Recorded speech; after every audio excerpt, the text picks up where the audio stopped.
Приветствуем наших подписчиков и гостей канала Код Изобилия. Друзья, мы вас всех приветствуем в изобилии и достатке.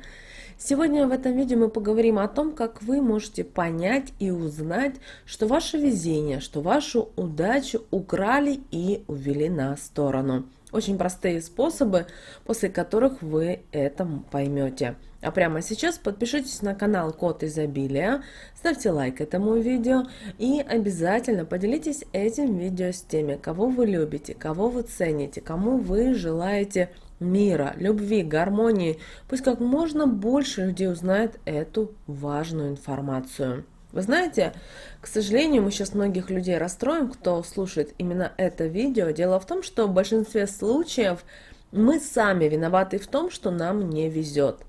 Однако, конечно, случается и так, что нашу удачу, наше везение крадут, воруют. И существует несколько определенных способов понять, что вас действительно обворовали. Первый способ, как вы можете понять, человек вам позавидовал, а потом пропал с горизонта. Как это понимать? Представьте себе, что у вас все в полном порядке и у вас все хорошо. У вас есть любимая семья, у вас есть детки, деньги, дом, машина, здоровье, у вас хорошо с родителями, все прекрасно, у вас хорошее настроение. И близкие люди в большинстве случаев радуются чужому счастью или, как минимум, не желают и не хотят его красть. Но бывает так, что на пути попадается человек, знакомый, знакомая, ваш враг, какой-то недоброжелатель, у которого проявляется вот это одно из самых страшных чувств, это зависть.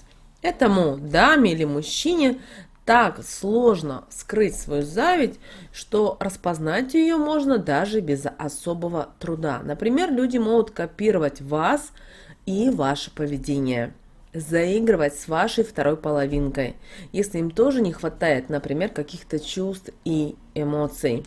И потом у вас внезапно начинается черная полоса.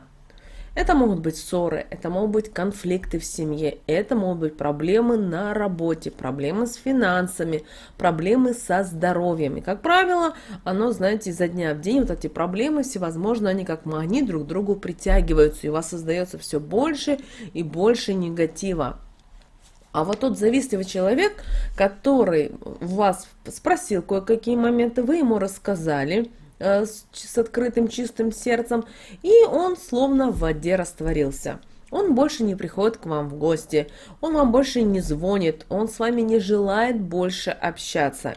И это напрямую указывает на то, что этого человека настолько сильно мучила вот эта зависть, эта злость, это вот, возможно, обида, что он сглазил вас.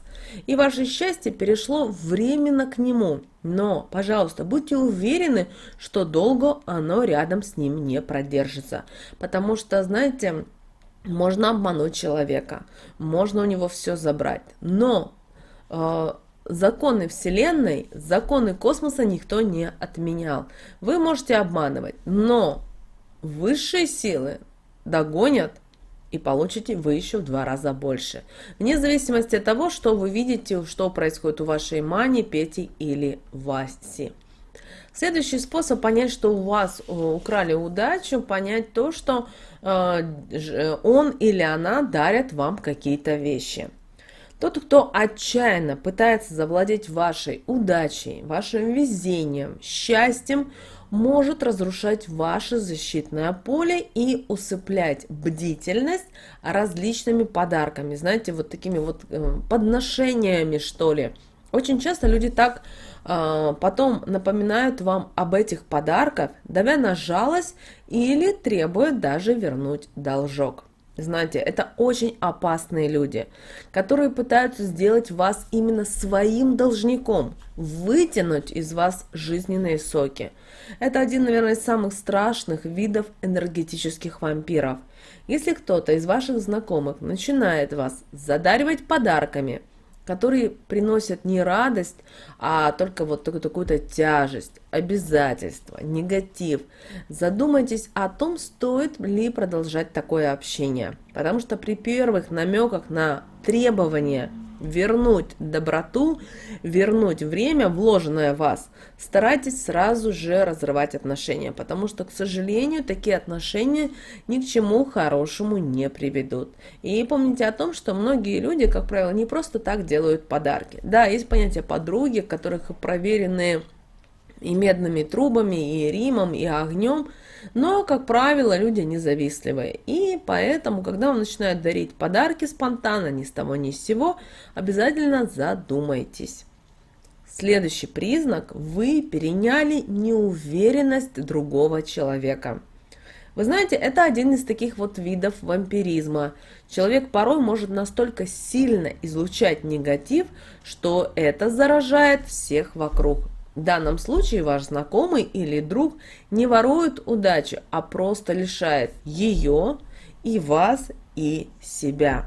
Например, такие люди очень часто любят жаловаться на жизнь, из-за чего становится трудно жить не только им, но и всем вокруг. Также они могут тянуть вас вниз, когда вы желаете начать какое-то-нибудь, например, новое дело. Например, вы начали заниматься спортом, но такой человек обязательно скажет вам: зачем ты это делаешь, все равно не станешь спортсменом. Особенно сильно люди страдают от таких личностей, именно люди восприимчивые, которые эмоциональны и, к сожалению, зависят от чужого мнения. Порой токсичные люди, они видят, что у вас действительно ничего не получилось, что вы бросили свое занятие. Потом говорят: ну я же тебе говорил, или я была права. Это дает уверенность именно им в себе, и именно их заряжает с позитивом, а вас еще, к сожалению, еще сильнее погружает в уныние, возможно, в депрессию, вы ходите расстроенным и недовольны. Поэтому будьте всегда осторожнее с теми, кто намеренно у вас вызывает чувство стыда, вины, жалости. Очень часто так бывает, что люди любят посмеяться над какими-то возможно, такими вот признаками человека, которых у другого они не развиты, или вообще их может быть не быть. И вот начинают смеяться. Например, человек застенчивый, да, и в коллективе появляется человек, который такой вульгарный, такой вот весь недовольный, хам или хамка, и начинается вот такое вот. И при этом они начинают человека стеснительным, знаете, как постоянно вот эти слова говорить достаточно плохие, нехорошие, или смеяться. Вы должны понимать, что это человек-вампир, который пытается у вас вот взять то, что ему не хватает. И вот это происходит конфликты. А вы открываетесь, и вы начинаете переживать, нервничать. Соответственно, этот человек начинает питаться еще больше, больше и больше. Поэтому посмотрите ему в глаза, улыбнитесь, пожелайте мира, любви ему, всего самого лучшего, и вы увидите, как он больше к вам перестанет приставать, потому что вы перестанете быть для него подпиткой.